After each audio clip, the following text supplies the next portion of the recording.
Ladies and gentlemen, please give a big round of applause for the curious case of Christian Hagen.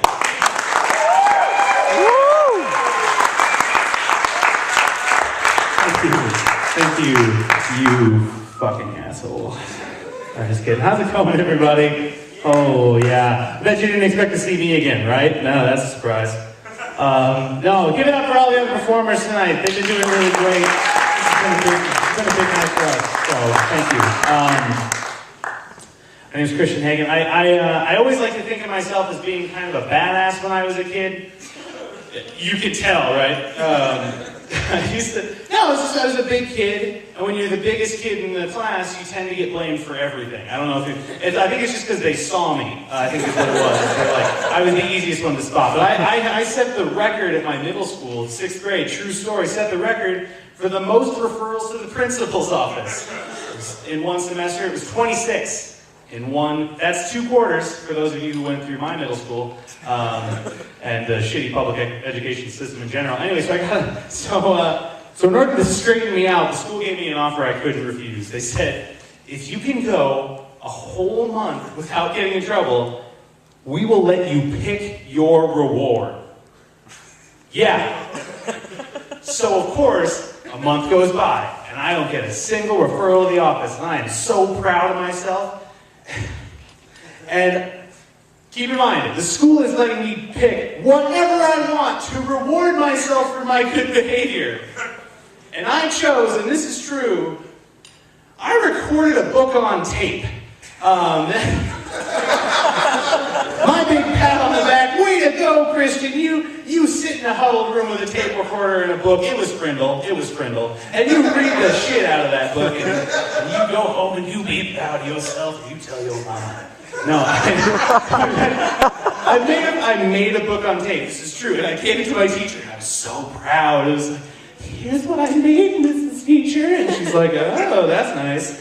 Fun fact, I was in that same teacher's office the next day, and in the trash, there was a cassette tape with the word Frindle badly scrawled in 6th grade handwriting. True. I feel like that shit just made me a supervillain. Like, I feel like that would just be like the shattering impetus of just like, well, that's a life of crime. All right. Fuck all of you. I don't know. A lot of my childhood is pretty fucking bleak. I was in a boys' choir. Yeah, that's the proper response. But we did get to do some cool shit. Like, I got to tour the world with this group. In fact, I went to Australia one summer. It was pretty great. Problem was, it was a couple years after 9/11. That wasn't the problem. 9/11's fine.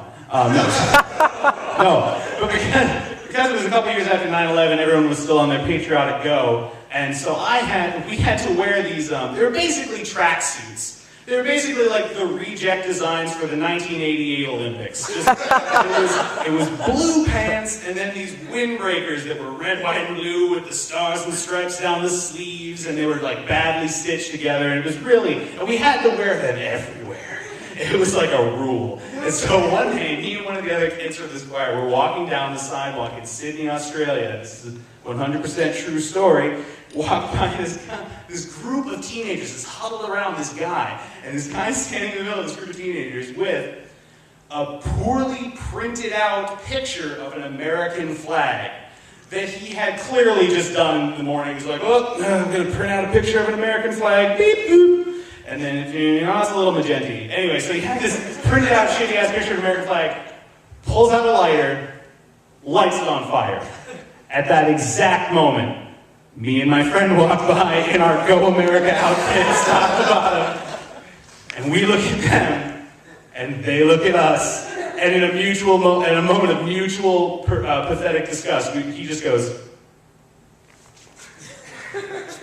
and backs away. Australia? It's not like we were touring fucking Afghanistan.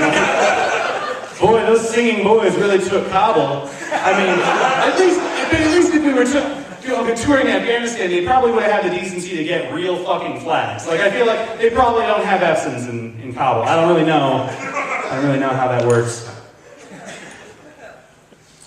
So you guys know when you're sitting around the dinner, fuck me in the butt. Let's back that up to before I just said that. So you guys know when you're sitting around the dinner table at Thanksgiving and you realize that your gay cousin's boyfriend's Kenyan wife is the best cook there? Is that just me? Anybody else? Some of you didn't really laugh at that joke. I think you might have a problem with Kenyans, which is ironic because I'm sure a few of you voted for Ron. I'm kidding. Fuck it. I voted for Obama. Fuck it. I'm kidding. I got into an argument the other day. This is also true. I'm telling a lot of true stories up here. I'm not going to lie to you. Fuck it. I don't care. Anyways, I was arguing with this guy, and he said to me, racism is no longer a problem in America. We're past it as a nation. But it's Obama and his radical leftist supporters, his words, radical leftist supporters, Al Sharpton and Jesse Jackson, who are making race an issue in this country because they're the real racists. Interesting point. It's kind of like how rape isn't a problem in this country anymore. You know, we're past it as a nation.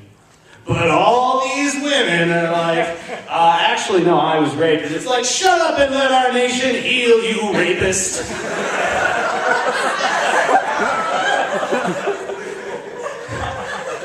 He got all huffy with me. He was like, well, this has been an enlightening conversation, but I need to go to work now. Got to make money for all those lazy legal and illegal Americans. The classic, make a snarky claim to the moral high ground, then walk away muttering about two things I also don't like about this country strategy. Classic debate technique. Pretty sure Lincoln coined it when he said, well, this has been an eye-opening conversation about habeas corpus, but I need to go slavery and boll weevils and shit.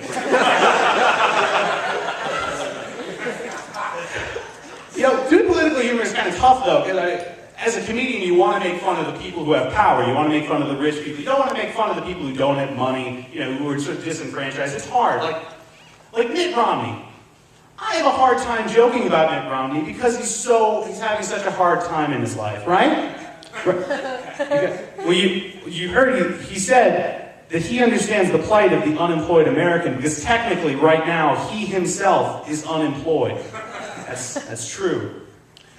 So I asked my dad, who's unemployed, if his situation on unemployment is anything like Mitt Romney's, and he said, well, I get a check from the government every couple of weeks. It's about 10% of what I used to make at my peak, but I did get $1 million from ExxonMobil so I could try to steal a black guy's job. So, very similar, right? Very similar.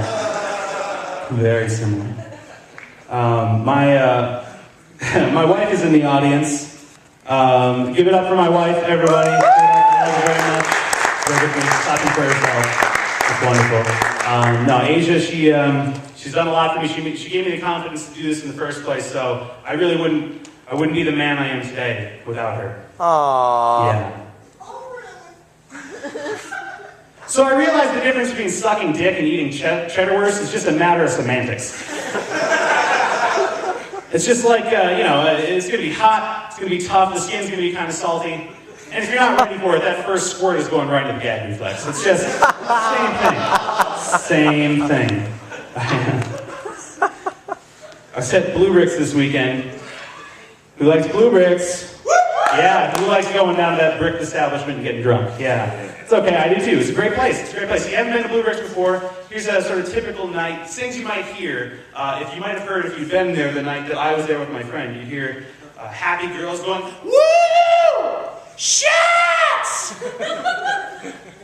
Overexcited bros going, bro, no way! No way, bro, bro! No way! No way. And then in the back, over the din of everything, you would have heard me saying, no, Katniss Everdeen is a perfectly well-written character, you fuck. You just need to understand the mindset of a 16-year-old girl in a post-apocalyptic environment.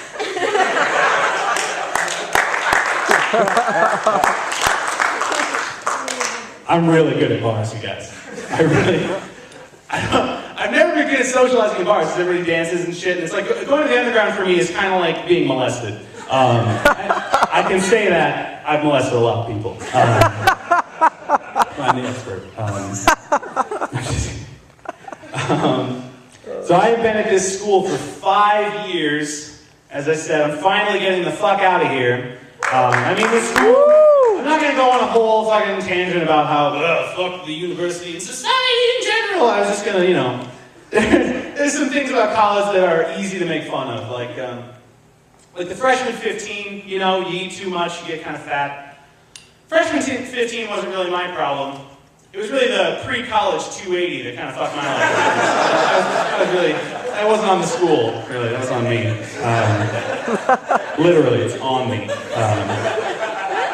One thing that, as a leader of a group like this, that I always hated about this school, is involvement at this school is fucking awful. Getting people out to events is like pulling teeth. I feel like if I sent out a Facebook invite for stay in your dorm room and jerk off to anime porn day, it would be the most attended event in the history of this school.